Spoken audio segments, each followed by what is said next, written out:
Thank you for joining in, and for this tutorial I am going to show you how to create a Snapdragon. So first off, we're going to pick out some colors here. I'm going to use the permanent rose and some violet.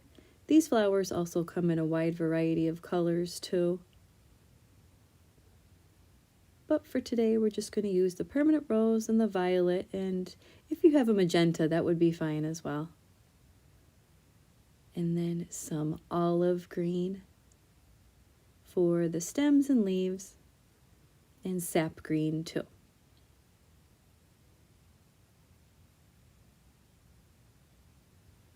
And here I'm showing I am going to mix the permanent rose and violet together, and you get that really pretty color. And those two colors blend really nice together. First off, I'm going to use the violet as the first color here, and I'm going to create some of these petals. And for some variation, I'm just wiping off a little bit of the paint and getting a little extra water so that you have different shades, but you are using the same color here.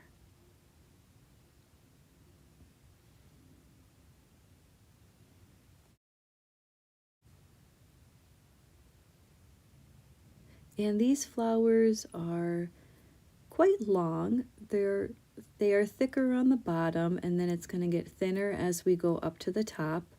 So I'm just going to add some lighter petals up here.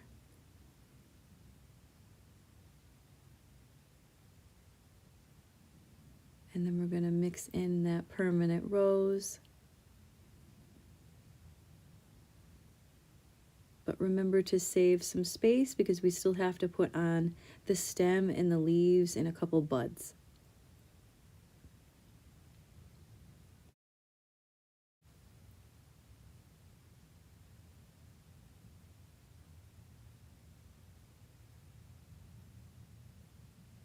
And I'm going to continue to fill in around where this larger flower is, so we can really build up this area here on the bottom.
For the green, I'm mixing some of the sap and a tiny bit of olive in there. And right here, I'm just going to go up straight up into that big flower there, and can make it a little bit thicker so it's not too skinny. And then we're going to start to connect our pieces here a little bit. Up through the petals, and then when I get to the top, I am going to curve it off to the side a little bit, just so it looks a little bit more natural, and sometimes these flowers can be a little bit droopy as well. So it's just a little curve off to the side there.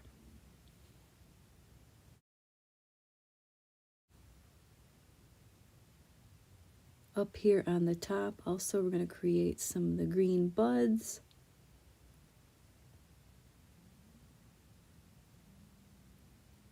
and blend them down in through some of the petals as well.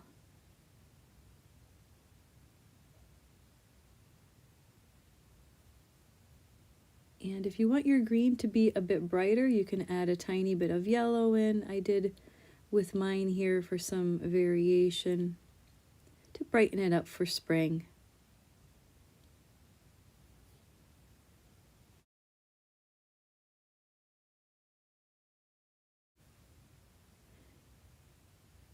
Also, you can always find extra photos on Pinterest or Instagram if anyone was curious. That's where I usually look for mine, or out in nature as well. But these leaves, from what I found, are long and skinny. So we're going to make them a little bit bigger.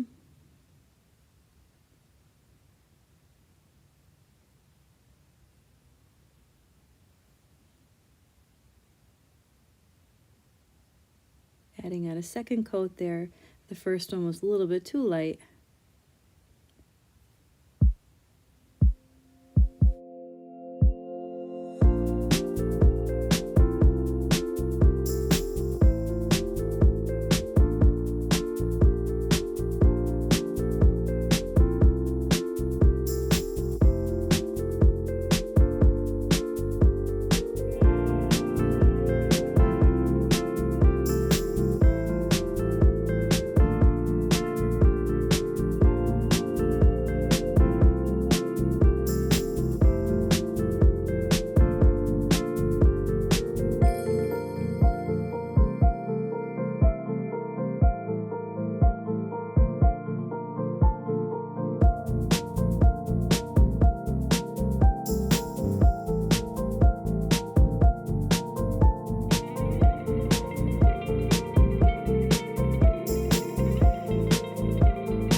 With the violet, I'm going to go back in and add some more details on that bigger flower in the center, and then a tiny bit with some of the other flowers, just so there's a little bit more contrast.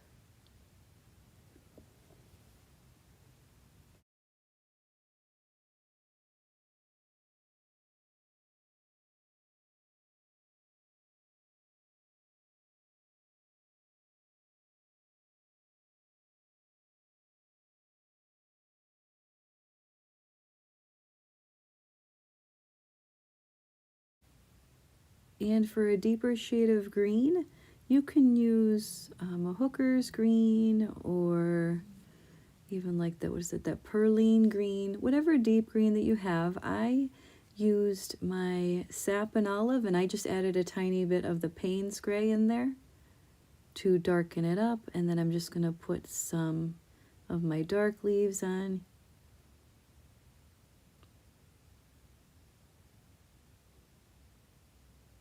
And you can give your brush a little twist on the end for some variation if you want some more of those like little crinkly leaves.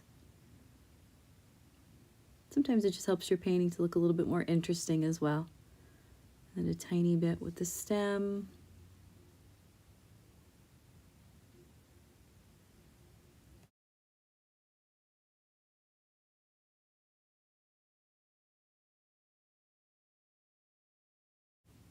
For some last minute details here, I just added a little bit deeper of the permanent rose in some areas, again, just for a little bit more contrast, if anything got too light as it dried.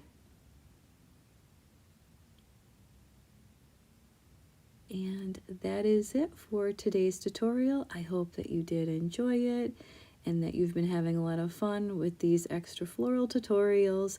Be sure to stay tuned, and I'll see you next time.